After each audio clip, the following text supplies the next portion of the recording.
Oh, yeah. I'm a chronic people watcher. It's kind of You are. fascinating to me how before the meal even comes to the table, certain tables will actually be on their second serving of bread. People are going to do detox. I think what you should do, in all seriousness, is to go down to the pharmacy and get a big box of Depends. Now, I'm just that kidding. I'm just makes kidding. that No, really appealing. no, I'm just kidding. Take a week of vacation, get your Depends, and just feel like being miserable. That jurisdiction of the sheriff is really the most powerful guard and protector of the rights of the people than any other institution our founders created here in these United States of America through our constitutional republic.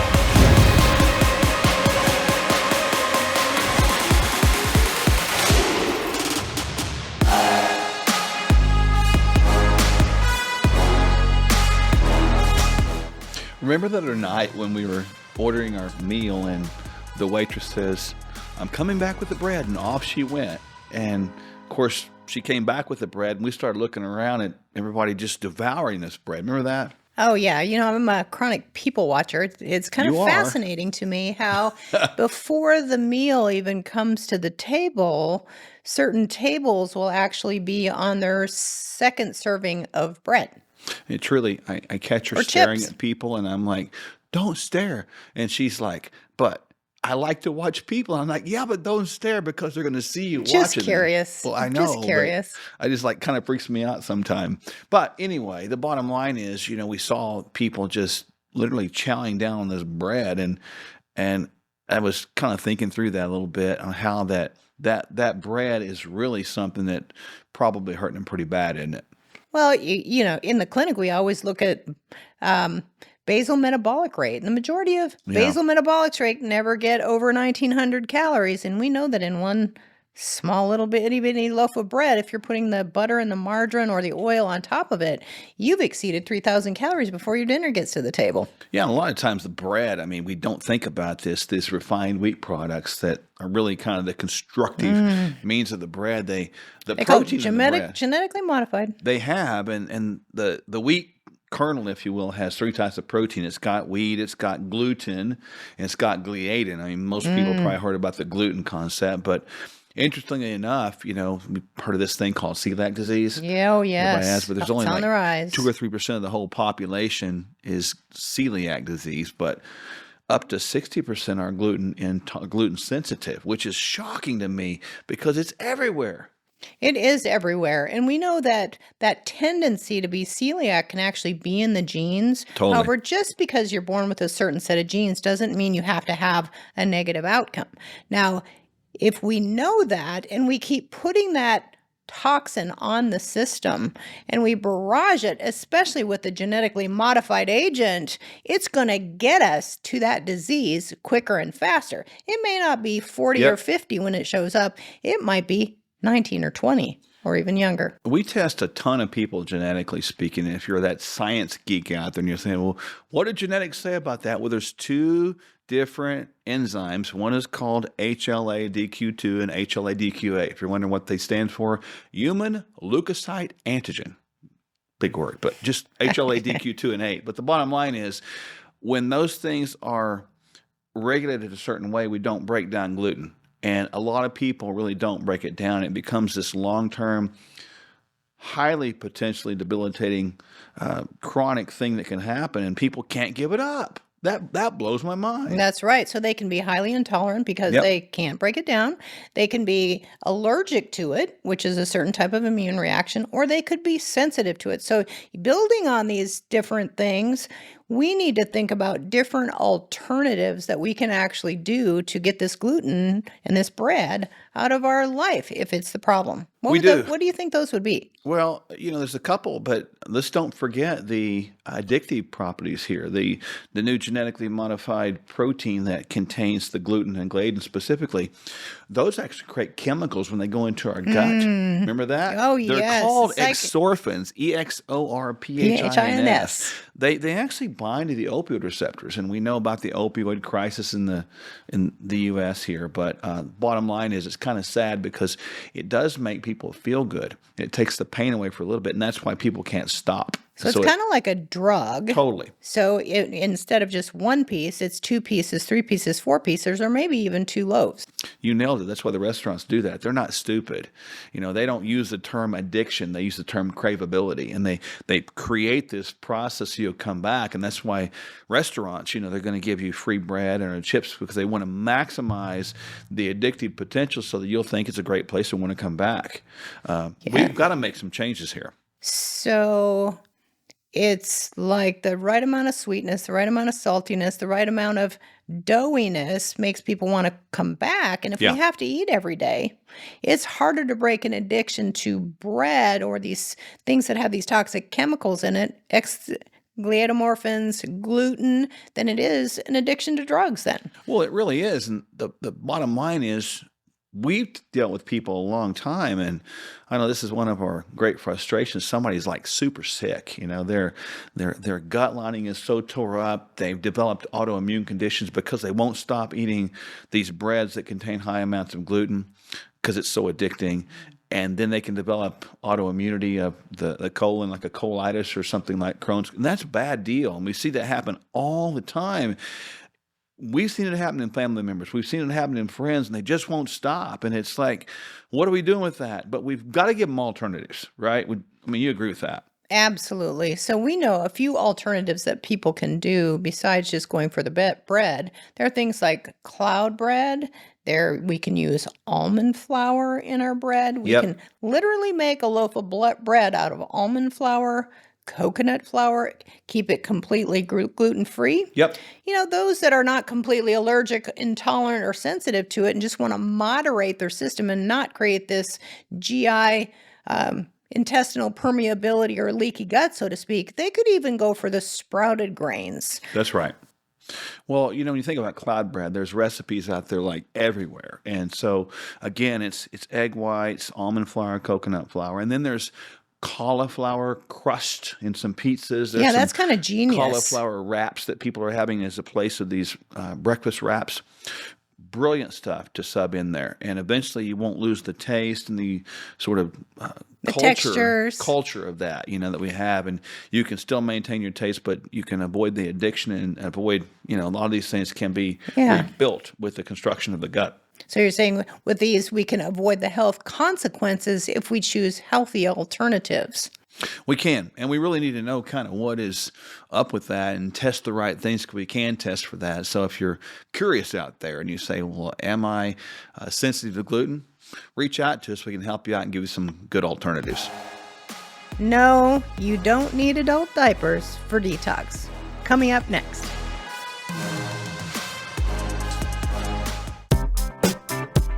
And when you navigate through these economies with people, here's what happens.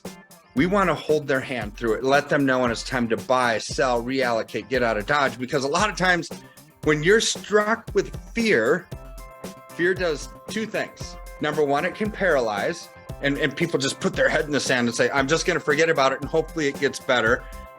Or it causes you to make a wrong decision. And this is why we are here, is to help people navigate through the political quagmire nonsense that's going on, the economic malaise, and the absolute collapse that we're seeing. And when our freedoms are eroding, our political freedoms, our economic freedoms, our personal freedoms, our religious freedoms, our health freedoms, they're all tied together. But you know what doesn't need to erode with that? Our finances. KirkElliottPhD.com/Sherwood. There's a lot of talk these days about human enhancement. Terms like biohacking, bioharmonizing, biosynergizing, stacking, resilience, and anti-fragility. In our clinic, the Functional Medical Institute, we've been helping people of all shapes, sizes, and backgrounds improve their quality of their physiology and maximize their lives. So, you can follow the latest fads and gimmicks and maybe find some things that work for you. Or you can add Kingdom Fuel to your daily regimen right now. It's the simple start to a transformed life. Our unique meal shakes are balanced, low glycemic, rich in fiber with 20 grams of clean protein, essential vitamins and minerals, healthy fats, and organic fruits and vegetables. Kingdom Fuel is vegan with a complete amino acid profile. No gimmicks, just proven results. Start today at sherwood.tv/fuel.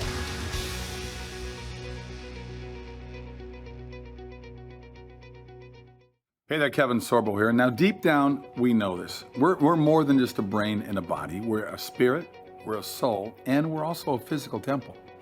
If you hit the wall when you're trying to improve one aspect of your being, it's probably because, well, other aspects are sabotaging our success. So that's why diets don't work. And frankly, why so much conventional wisdom from our so-called medical establishments falls flat. Doctors Michele and Mark Sherwood have a very different approach. I should know because I happen to be one of their patients. They address the whole person to get to know you, your challenges, and more importantly, what your goals are. Then they offer a complete plan that addresses your unique biology and your heart. They'll help you discover what you need to experience transformation. So find out more at sherwood.tv/Sorbo. That's sherwood.tv/Sorbo, or see the link before. Now, I'm heading for a workout. You should be going for a workout too. All right, guys. God bless.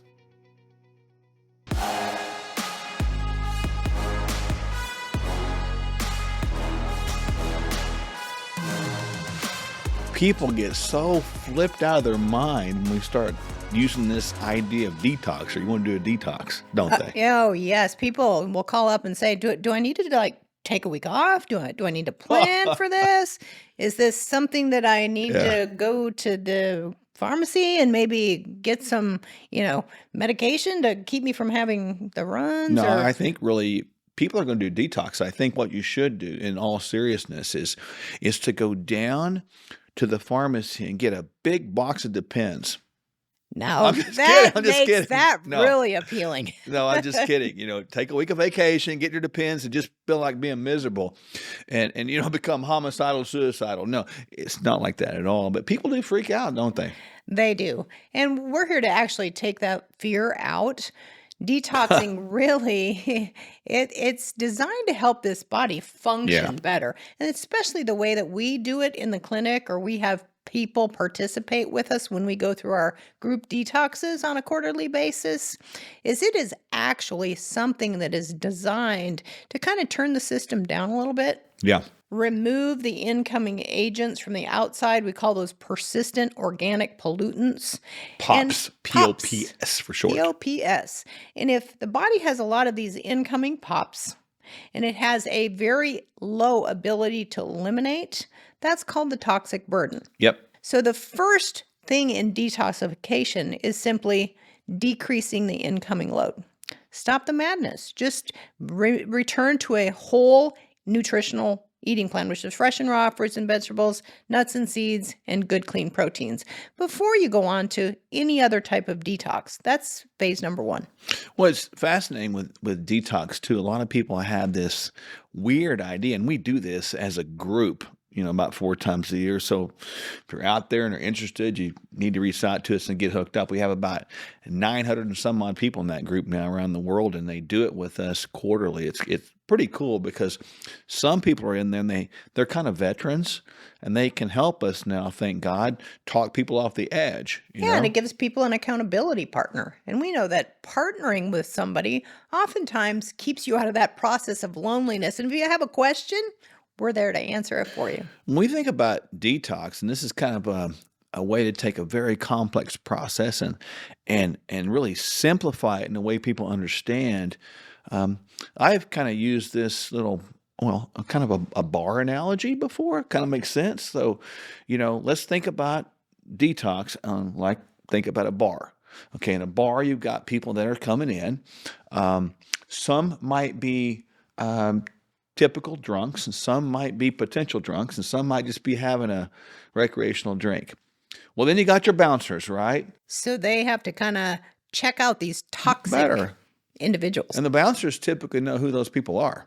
They know in advance who those toxic people are, and they keep an eye on them, because if they become drunk, they can become problems, and they have to go, kind of gently ask them to leave, right? They have to sometimes put their gentle arm around them and walk them out the door and escort them out of the business, right? Because they're going to have a problem. So that's kind of like the enzyme processes in the liver. They're like neutralizing these toxins, if you will. That's it. So we have this, if you get right down to the technical side of it, overlaying it with that analogy, phase one is really the body's recognition of toxins that are produced inside.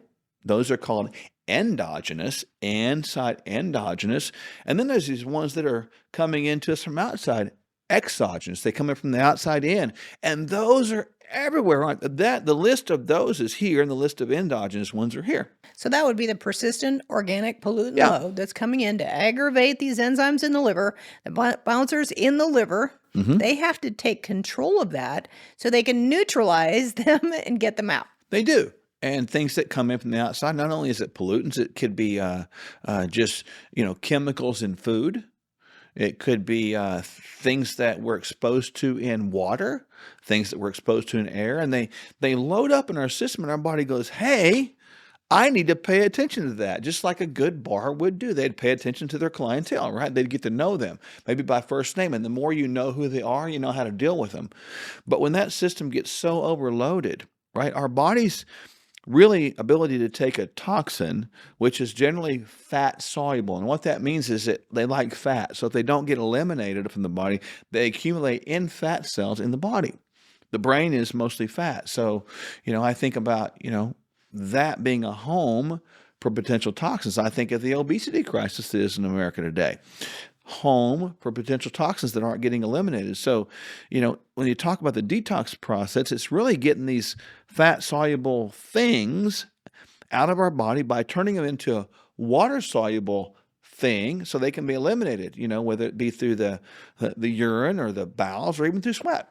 So the ways to do a detox, number one, would be to stop the incoming offending agents. Totally. Clean up the system, and then perhaps putting the nutrients on board, like amino acids, a complete amino acid score, and the nutrients that run these enzyme processes in the liver to improve the ability for the body to eliminate them out the bowels or the kidneys. Exactly. And you got to make sure you're hydrated too, of course. But the body has the ability to do this 24/7, 365. It's not something we turn on and turn off selectively when we want to do a detox. Now, we do a detox that contains like pre-designed shakes for you to have, and it's got a list of foods that you can eat from, and it gives you nutrients that you mentioned in little pill packs. Those are really easy to do. We simplify it for you. When I'm talking about detox, I like the KISS principle. Keep it simple. Silly, I'll use that word instead. But this is really cool because if you have a structured detox like that, you can know what it does and you can go through that. But detox is not something to be scared of, is it? Absolutely not. In fact, 99% of people that go through the detoxification process with it, they actually have testimonies to tell us how much better they feel when they get to the end of the process. So don't be afraid to feed your body correctly and hydrate it correctly to allow the detox process to work. Don't be scared of detox. Don't go out and get a bunch of Depends, and don't take a week off of work. Just live healthy, let the detox system work well, and it will serve you well.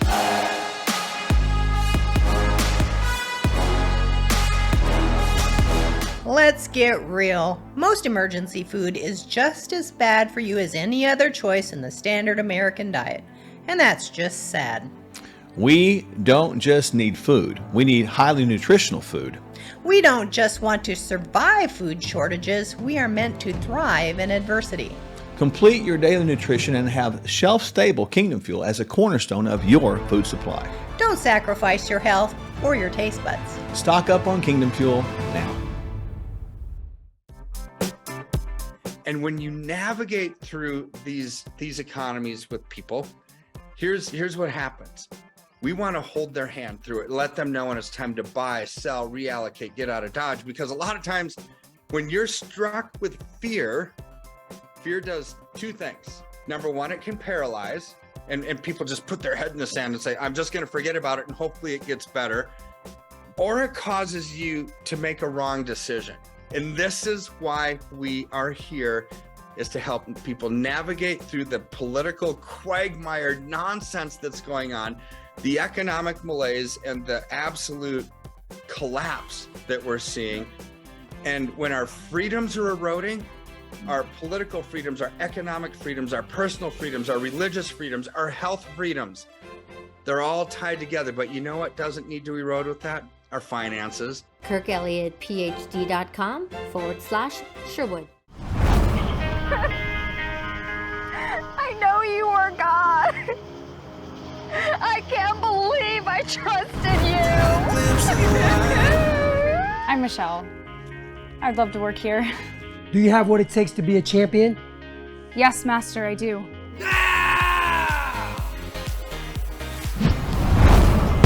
We need to get you more competition. And Nationals? finally, the Olympic team selection tournament. Did somebody try to hurt you again? Yes. But I don't think anyone will ever believe me. She's working on being a homeless Olympic champion, and now she has somebody footing the bill for college so she can become a doctor. We have to pray on the list so that in all of God's glory, each item on the list will come to a fruitful and gratifying beginning.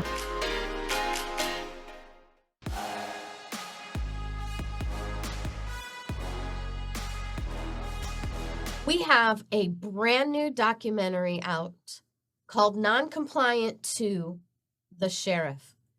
Now, our first documentary, Non-Compliant, and our second documentary, Non-Compliant 2, are both available at noncompliantmovie.com. The first documentary is all about the duty and the role of the state to be a check and balance on the federal government, state and local government. So if you haven't seen that yet, let me please recommend that you go to noncompliantmovie.com and watch the first documentary, available to you at no cost. It is going to be life-changing, and we have hundreds of thousands of 5-star reviews and people all over the world sending us messages about how this message is so life-changing.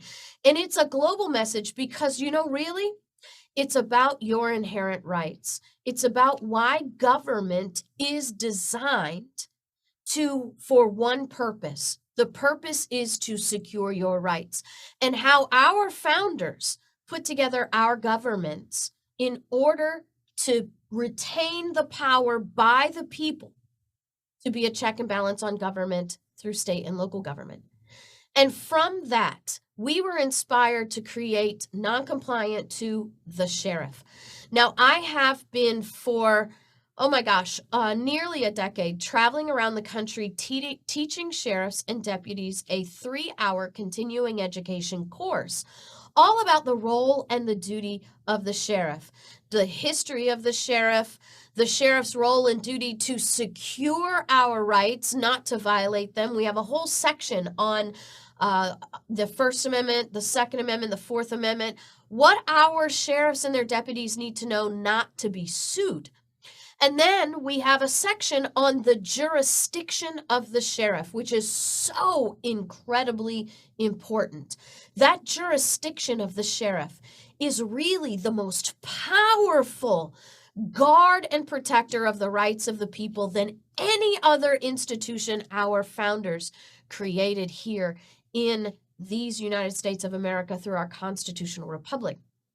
And it's from that course that I had sheriffs telling me, this is inspirational. What you've taught us in these 3 hours is just simply life-changing. As a matter of fact, I've taught this at big conferences where I taught the sheriffs of 17 states all at one time. And I had sheriffs coming up to me immediately before I even got off the stage saying, I've been on the phone changing policies already based on what we learned from you. And we thought to ourselves, you know what? We need the people to know this information. We need the people to know this, number one, so that they can make sure the candidates they have for sheriff know the proper role and duty of the sheriff. So we can be sure to have constitutionally minded sheriffs. Number two, because if you have a constitutional sheriff, if the body of the people are not in support of that sheriff cannot be who they want to be and who they're required to be. And number three, it empowers sheriffs who already have that inclination. In a world that is full of propaganda like defund the police and all of our law enforcement is evil, you see it all over the news. You see wicked politicians propagating this stuff. We knew we had to create non-compliant to the sheriff to show people what's really happening at the level of the sheriff that the media will not show you.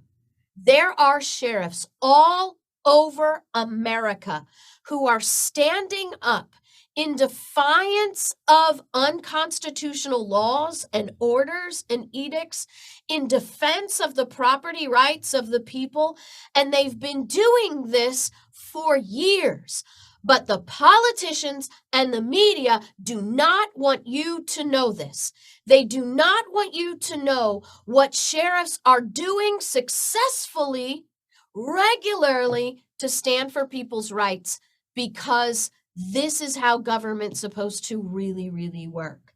Now, what we do with non-compliant too is we take two real-life situations, two events that actually happened.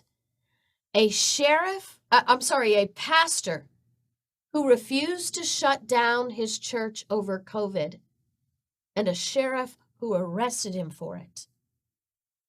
And a pastor who refused to shut down for COVID, and a sheriff who said, I'll go to jail to keep you open. And how this two incidents actually impacted and changed their states and even all of these United States, all boiled down to what a sheriff would or would not do. This film is brand new, available at noncompliantmovie.com only right now.